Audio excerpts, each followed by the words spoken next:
Hi friends, ಎಲ್ಲರಿಗೂ ನಮಸ್ಕಾರ. ಇವತ್ತಿನ ವಿಡಿಯೋದಲ್ಲಿ ನಾನು ರನ್ನಿಂಗ್ ಸ್ಯಾರಿ ಅಂದರೆ ಬ್ಲೌಸೇ ಬೇರೆ ಸ್ಯಾರಿನೇ ಬೇರೆ ಅಂತ ಕೊಟ್ಟಿಲ್ಲ. ಸ್ಯಾರಿಲೇ ರನ್ನಿಂಗ್ಗೆ ಬ್ಲೌಸ್ದೇ ಕೊಟ್ಬಿಟ್ಟಿದ್ದಾರೆ.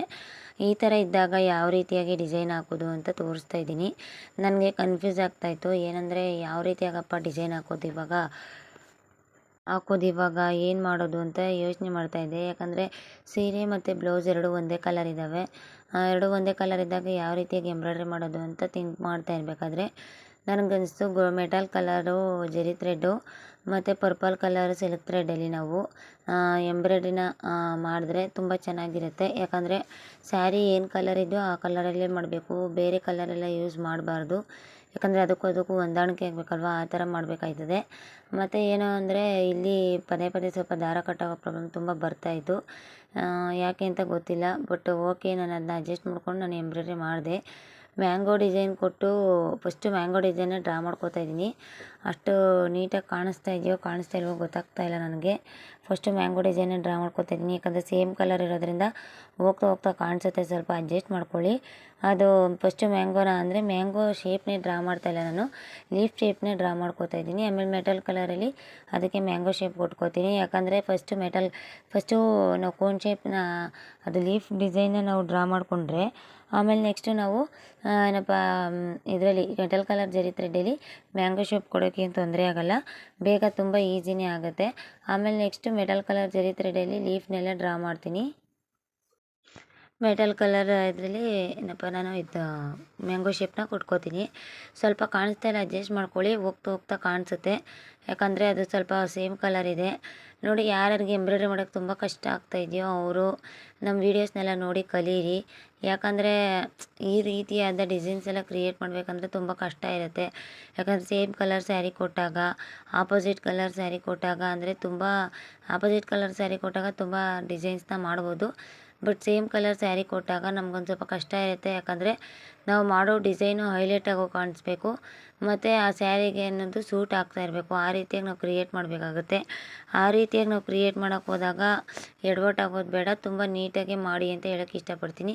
ಫಸ್ಟು ಲೀಫ್ ಶೇಪಲ್ಲಿ ಮಾಡಿಬಿಟ್ಟು ಮೆಟಲ್ ಕಲರಲ್ಲಿ ಮೇಲ್ಗಡೆಗೆ ಜರಿ ಥ್ರೆಡ್ಡಲ್ಲಿ ಕವರಿಂಗ್ ಕೊಟ್ಟರೆ ತುಂಬ ಚೆನ್ನಾಗಿ ಬರುತ್ತೆ. ಮತ್ತು ಕರ್ವ್ ಶೇಪೆಲ್ಲ ಮೆಟಲ್ ಕಲರಲ್ಲೇ ಕೊಡ್ತಾ ಇರೋದು, ಯಾಕಂದರೆ ಅದು ತುಂಬ ನೀಟಾಗಿ ಬರುತ್ತೆ. ಸಾರಿ ಫ್ರೆಂಡ್ಸ್, ಅಷ್ಟು ನೀಟಾಗಿ ಕಾಣಿಸ್ತಾ ಇಲ್ಲ, ಬಟ್ ಓಕೆ ಪರವಾಗಿಲ್ಲ. ನನ್ನ ಹತ್ರ ಅಷ್ಟು ಕ್ಲಿಯರಾಗಿರೋ ಕ್ಯಾಮ್ರಾ ಇಲ್ಲದೆ ಇರೋದ್ರಿಂದ ಸ್ವಲ್ಪ ಪ್ರಾಬ್ಲಮ್ ಆಗಿದೆ.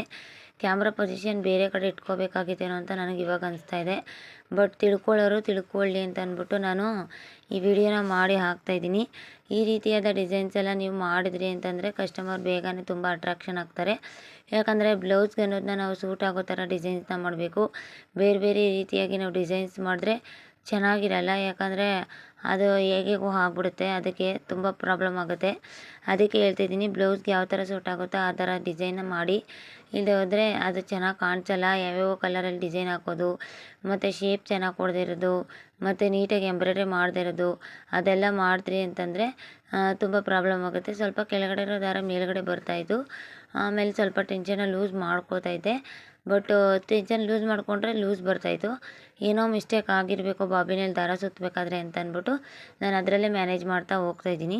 ಈ ರೀತಿಯಾಗಿ ನೀವು ಮ್ಯಾನೇಜ್ ಮಾಡ್ತಾ ಹೋದ್ರಿಂದ ಎಂಬ್ರಾಯ್ಡ್ರಿನ ತುಂಬ ಚೆನ್ನಾಗಿ ಫಿನಿಶಿಂಗ್ ಬರುತ್ತೆ, ಏನು ತೊಂದರೆ ಇಲ್ಲ. ಯಾಕಂದರೆ ನಾವು ಪ್ರಾಕ್ಟೀಸ್ ಮಾಡ್ತಾ ಫಿನಿಶಿಂಗ್ ಅನ್ನೋದು ಆಟೋಮೆಟಿಕ್ಕಾಗಿ ನಮ್ಮ ಕೈಗೆ ಬಂದ್ಬಿಡುತ್ತೆ. ಅದು ಅಷ್ಟು ನೀಟಾಗಿ ಬಂದಾಗ ನಾವು ನೀಟಾಗಿ ಮೇಂಟೈನ್ ಮಾಡ್ಬೋದು. ಎಂಬ್ರಾಯ್ಡ್ರಿನ ಅಂದರೆ ನೀಟಾಗಿ ಮಾಡ್ಬೋದು, ಏನೂ ತೊಂದರೆ ಆಗೋಲ್ಲ. ನಾನು ಸ್ಲೀವ್ಗೆ ಯಾವುದೇ ಥರ ಸ್ಲೀವ್ಗೆ ಮ್ಯಾಂಗೋ ಡಿಸೈನ್ ಕೊಟ್ಟಿದ್ದೀನಿ. ಮತ್ತು ಫ್ರಂಟು ಬ್ಯಾಕು ಮಾಮೂಲಿ ಸಿಂಪಲಾಗಿ ಮಾಡಿದ್ದೀನಿ. ಅಂದರೆ ಇದು ಮಾಡೋಕ್ಕೆ ಒಂದೂವರೆ ಗಂಟೆ ತಗೋತು. ಯಾಕಂದರೆ ಸ್ವಲ್ಪ ಥ್ರೆಡ್ಡು ಪದೇ ಕಟ್ ಆಗ್ತಾಯಿತ್ತಲ್ಲ, ಅದಕ್ಕೆ ಸ್ವಲ್ಪ ಒಂದೂವರೆ ಗಂಟೆ ಟೈಮ್ ತೊಗೊಬಿಡ್ತು. ಇಲ್ಲದೆ ಹೋಗಿದ್ದೆ ಬೇಗನೆ ಆಗ್ತಾಯಿತ್ತು. ಆಮೇಲೆ ಏನು ಗೊತ್ತಾ, ನಾನು ಅದು ನೆಕ್ನ ನಾನು ರಿಂಗ್ ಕೂರಿಸ್ಕೊಂಡಾಗ ಅದು ಸ್ವಲ್ಪ ರೌಂಡ್ ಶೇಪ್ ಅನ್ನೋದು ಓರೆ ಹೋಗಿದೆ. ಯಾಕಂದರೆ ನಾವು ನೆಕ್ ಶೇಪ್ನ ಕೂರಿಸ್ಕೊಂಡಾಗ ಸ್ವಲ್ಪ ಸ್ಟ್ರೈಟಾಗಿ ಬಂದರೂ ಬರುತ್ತೆ, ಇಲ್ಲಾಂದರೆ ಓರೆ ಕೂತ್ಕೊಳ್ಳುತ್ತೆ. ಆದರೆ ಬಟ್ ರಿಂಗ್ ಬಿಚ್ಚಿದ್ಮೇಲೆ ಅದು ನೀಟಾಗಿ ಬರುತ್ತೆ, ಏನು ತೊಂದರೆ ಇಲ್ಲ. ನೋಡಿ, ನಾನು ಅದು ಲೀಫ್ ಡಿಸೈನ ಡ್ರಾ ಮಾಡಿದ್ನಲ್ಲ, ಅದಕ್ಕೆ ನಾನು ಮೆಟಲ್ ಕಲರ್ ಜರಿ ಥ್ರೆಡ್ಡಲ್ಲಿ ಕವರಿಂಗ್ ಅನ್ನೋದನ್ನ ಕೊಡ್ತಾಯಿದ್ದೀನಿ.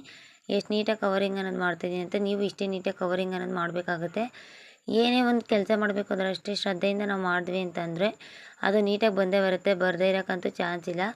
ಯಾಕಂದರೆ ನಾವು ಅಷ್ಟು ನೀಟಾಗಿ ಮಾಡಿದಾಗ ಅದು ಕಸ್ಟಮರ್ಗೆ ಅನ್ನೋದು ಅಟ್ರಾಕ್ಷನ್ ಲುಕ್ ಅನ್ನೋದು ಕೊಡುತ್ತೆ. ಓಕೆನಾ. ನೋಡಿ ಈ ಥರ ಮೆಟಲ್ ಕಲರ್ ಜರಿ ಥ್ರೆಡಲ್ಲಿ ಮ್ಯಾಂಗೋ ಎಲ್ಲಿ ಲೀಫ್ ಡಿಸೈನ್ ಎಲ್ಲ ಡ್ರಾ ಮಾಡಿದ್ದೆ ಅಲ್ಲಿಗೆಲ್ಲ ಮ್ಯಾಂಗೋ ಡಿಸೈನ್ ಕವರ್ ಕೊಡ್ತಾಯಿದ್ದೀನಿ. ಮತ್ತು ಇನ್ನು ಸಣ್ಣ ಲೀಫ್ಗೆಲ್ಲ ಸುಮ್ಮನೆ ಗೋಲ್ಡ್ ಕಲರ್ ಜರಿ ಥ್ರೆಡಲ್ಲಿ ಕವರಿಂಗ್ ಅನ್ನೋದನ್ನ ಕೊಡ್ತಾಯಿದ್ದೀನಿ. ತುಂಬ ಚೆನ್ನಾಗಿ ಬಂತು. ನಂಗೆ ತುಂಬಾ ಇಷ್ಟ ಆಯಿತು. ತುಂಬ ಅಂದರೆ ರನ್ನಿಂಗ್ ಸರಿಗೆ ಈ ರೀತಿಯಾಗಿ ಮಾಡ್ಬೋದಲ್ಲ ಡಿಸೈನ್ಸ್ ಅನ್ನೋದೊಂದು ಕಾನ್ಫಿಡೆನ್ಸ್ ಬಂತು. ಯಾವುದೋ ಒಂದು ಡಿಸೈನ್ನ ಸ್ಕ್ರೀನ್ಶಾಟ್ ಹೊಡ್ಕೊಂಡು ಅಂದರೆ ಟ್ರೇಸ್ ಮಾಡ್ಕೊಂಡಿಲ್ಲ ನಾನು, ಹಂಗೆ ಸುಮ್ಮನೆ ಪೆನ್ಸಿಲಲ್ಲಿ ಬರ್ಕೊಂಡೆ. ಅಂದರೆ ಫೋನಿಂದ ಏನು ಟ್ರೇಸ್ ಮಾಡ್ಕೊಂಡಿಲ್ಲ, ಹಂಗೆ ಪೆನ್ಸಿಲಲ್ಲಿ ಬರ್ಕೊಂಡು ಒಂದು ಅಂದಾಜು ಮೇಲೆ ಮಾಡ್ತಾ ಇರೋದು ಡಿಸೈನ್ನ. ಯಾಕಂದರೆ ಕೆಳಗಡೆ ಲೈನಿಂಗ್ ಬಿಟ್ಟು ಅಟ್ಯಾಚ್ ಮಾಡಿರೋದ್ರಿಂದ ಮೇನ್ ಕ್ಲಾತ್ಗೆ ಫೋನಲ್ಲಿ ಟ್ರಾನ್ಸ್ಪರೆಂಟಾಗಿ ಡಿಸೈನ್ ಕಾಣಿಸಲ್ಲ ಅಷ್ಟು ನೀಟಾಗಿ. ಫಿನಿಶಿಂಗ್ ಅನ್ನೋದು ನೀಟಾಗಿ ಬರಬೇಕು. ಮತ್ತು ಯಾವುದೇ ಡಿಸೈನ್ ಮಾಡಿದ್ರು ಅಷ್ಟೇ ಫಿನಿಶಿಂಗ್ ಇಲ್ಲಾಂದರೆ ಏನು ಚೆನ್ನಾಗಿರಲ್ಲ. ನೀವು ಫಿನಿಶಿಂಗ್ ಅನ್ನೋದು ಕೊಡಿ, ತುಂಬ ಚೆನ್ನಾಗಿ ಬರುತ್ತೆ, ಏನು ತೊಂದರೆ ಇಲ್ಲ. ಮತ್ತು ಏನಾದರೂ ಎಂಬ್ರಾಯ್ಡ್ರಿ ಕಲಿಬೇಕಂತ ಆಸೆ ಇದ್ದರೆ ವಾಟ್ಸಪ್ಪಲ್ಲಿ ಹಾಯ್ ಅಂತ ಕಳಿಸಿ. ಫ್ರೀ ಕ್ಲಾಸಸ್ ಮಾಡ್ತಾಯಿದ್ದೀವಿ. ನಾನು ಅದು ಸೆಂಡ್ ಮಾಡ್ತೀನಿ ನಾನು ನಿಮಗೆ ಫ್ರೀ ಕ್ಲಾಸಸ್ನ. ಮತ್ತು ಅಲ್ಲಿ ಇದು ಮ್ಯಾಂಗೋ ಡಿಸೈನ್ ಕೊಟ್ಟಾಗ ಅದ್ರ ಪಕ್ಕದಲ್ಲಿ ಒಂದು ಕರ್ ಶೇಪ್ ಅನ್ನೋದನ್ನ ಕೊಡ್ತಾಯಿದ್ದೀನಿ. ಆ ರೀತಿಯ ಕರ್ ಶೇಪ್ ಕೊಟ್ಟು ಆ ಕರ್ ಶೇಪ್ಗೆ ಲೀಫ್ ಅನ್ನೋದನ್ನ ಡ್ರಾ ಮಾಡಿದಾಗ ಆ ಲುಕ್ಕೇ ಬೇರೆ ಇರುತ್ತೆ. ತುಂಬ ಚೆನ್ನಾಗಿ ಬರುತ್ತೆ. ನೋಡಿ ಅಲ್ಲಿ ಎಷ್ಟು ಚೆನ್ನಾಗಿ ಬರ್ತಾಯಿದೆ ಅಂತ. ಅದೇ ಥರ ನಿಮ್ಮದು ಕೂಡ ಬರುತ್ತೆ. ಈ ರೀತಿಯಾಗಿ ಡಿಸೈನ್ಸ್ನ ಮಾಡಿ ನೀವು ಕೂಡ ನಿಮ್ಮ ಬಿಸ್ನೆಸ್ನ ಇಂಪ್ರೂವೈಸೇಷನ್ ಮಾಡ್ಕೊಳ್ಳಿ. ಒಂದಲ್ಲ ಒಂದು ರೀತಿಯಲ್ಲಿ ನೀವು ಕುಚ್ಚಾಗಿರ್ಬೋದು, ಹ್ಯಾಂಡ್ ಎಂಬ್ರಾಯ್ಡ್ರಿ ಆಗಿರ್ಬೋದು, ಮಷಿನ್ ಎಂಬ್ರಾಯ್ಡ್ರಿ ಆಗಿರ್ಬೋದು, ಫ್ಯಾಷನ್ ಬ್ಲೌಸ್ ಡಿಸೈನ್ಸ್ ಆಗಿರ್ಬೋದು, ಒಂದಲ್ಲ ಒಂದು ಬ್ಲೌಸ್ ಡಿಸೈನ್ಸ್ನ ಕ್ರಿಯೇಟ್ ಮಾಡಿ ನೀವು ನಿಮ್ಮ ಬಿಸ್ನೆಸ್ ಅನ್ನೋದ ಇಂಪ್ರೂವ್ ಮಾಡ್ಕೋಬೇಕಾಗುತ್ತೆ. ಯಾಕಂತಂದರೆ ಏನು ಸುಮ್ಮನೆ ಒಂದೇ ಫೀಲ್ಡಲ್ಲಿ ಕೂತ್ಕೊಳ್ಳೋದು ತಪ್ಪು. ಯಾಕಂದರೆ ಅದಿಲ್ಲ ಅಂದರೆ ಇದು, ಇದಿಲ್ಲ ಅಂದರೆ ಅದು. ಫ್ಯಾಷನ್ ಬ್ಲೌಸ್ ಡಿಸೈನ್ಸ್ ಬಂದಿಲ್ಲ ಅಂದರೆ ಮಷಿನ್ ಎಂಬ್ರಾಯ್ಡ್ರಿ ಇಲ್ಲಾಂದರೆ ಹ್ಯಾಂಡ್ ಎಂಬ್ರಾಯ್ಡ್ರಿ ಬಂದಿಲ್ಲ ಅಂದರೆ ಲಾಂಗ್ ಗೌನು, ಫ್ರಾಕ್ಸು, ಲೆಹೆಂಗಾ ಈ ರೀತಿಯಾಗೆಲ್ಲ ಡಿಸೈನ್ಸ್ನ ಮಾಡ್ಬೋದು. ಏನು ತೊಂದರೆ ಇಲ್ಲ. ಇದನ್ನೇ ಸ್ವೀಟ್ ಹಾರ್ಟ್ ಶೇಪ್ಗೂ ಕೊಡ್ಬೋದು, ಆ ಥರನೂ ಮಾಡ್ಬೋದು, ಏನು ತೊಂದರೆ ಇಲ್ಲ. ಮತ್ತು ಏನು ಗೊತ್ತಾ, ರಿಂಗ್ನ ಅಟ್ಯಾಚ್ ಮಾಡಬೇಕಾದ್ರೆ ಬ್ಲೌಸ್ ಪೀಸ್ಗೆ ನಮಗೆ ನೀಟಾಗೆ ಏನು ಎಲ್ಲ ಬಟ್ಟೆನೂ ಕೂರಬೇಕು ಅನ್ನೋದೇನಿಲ್ಲ. ಫ್ರಂಟು ಬ್ಯಾಕು ರಿಂಗ್ಗೆ ಕೂತ್ಕೊಂಡ್ರೆ ಸಾಕು. ಆರ್ಮೋಲ್ ಹತ್ರನೂ ಕೂತ್ಕೋಬೇಕು, ಮತ್ತು ಎಲ್ಲ ರೀತಿ ಶೇಪೆಲ್ಲ ಕೂತ್ಕೋಬೇಕು ಅನ್ನೋದೇನಿಲ್ಲ. ಅದೊಂದು ಸ್ಟಿಫ್ನೆಸ್ಗೋಸ್ಕರ ನಾವು ರಿಂಗ್ ಹಾಕೋತೀವಿ ಅಷ್ಟೇ.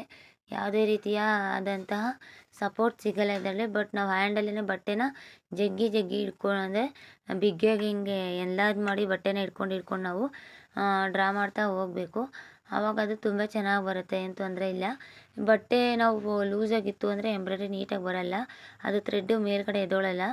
ಅದಕ್ಕೆ ಹೇಳ್ತಾ ಇರೋದು, ನೀಟಾಗೆ ಮಾಡಿ ಎಂಬ್ರಾಯ್ಡ್ರಿ ಅನ್ನೋದನ್ನ ನೀಟಾಗಿ ಮಾಡಿ, ಏನು ತೊಂದರೆ ಇಲ್ಲ. ಆರಾಮ್ಸೆ ಮಾಡ್ತೆ ಅಂತಂದರೆ ಆಟೋಮೆಟಿಕ್ಕಾಗಿ ನಿಮಗೆ ಬಂದ್ಬಿಡುತ್ತೆ. ಯಾವುದೇ ಥರದನ್ನ ರಿಸ್ಕ ತೊಗೊಳಕ್ಕೆ ಹೋಗಬೇಡಿ, ಏನೇನೋ ಎಡವಟ್ಟು ಮಾಡ್ಕೊಳಕ್ಕೆ ಹೋಗಬೇಡಿ. ದಯವಿಟ್ಟು ತಾಳ್ಮೆಯಿಂದ ಕಲೀರಿ ಅಂತ ಹೇಳೋಕ್ಕೆ ಇಷ್ಟಪಡ್ತೀನಿ. ಎಷ್ಟು ತಾಳ್ಮೆಯಿಂದ ನಾವು ಎಂಬ್ರಾಯ್ಡ್ರಿನ ಕಲಿತೀವೋ ಅಷ್ಟು ಬೇಗ ನಾವು ಫಿನಿಶಿಂಗ್ ಅನ್ನೋದನ್ನ ಕೊಡ್ತೀವಿ. ಆತ್ರವಾಗಿ ನಾವು ಎಂಬ್ರಾಯ್ಡ್ರಿ ಡಿಸೈನ್ಸ್ನ ಮಾಡ್ತಾ ಹೋದ್ವಿ ಅಂದರೆ ಯಾವ ಕಾರಣಕ್ಕೂ ನಾವು ಫಿನಿಶಿಂಗ್ ಅನ್ನೋದು ಕೊಡೋಕ್ಕಾಗಲ್ಲ.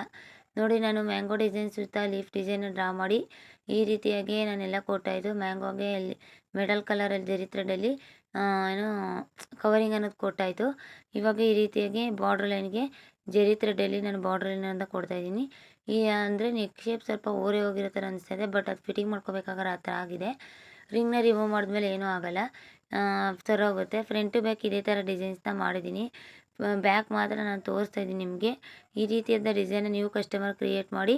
Thank you so much all of you.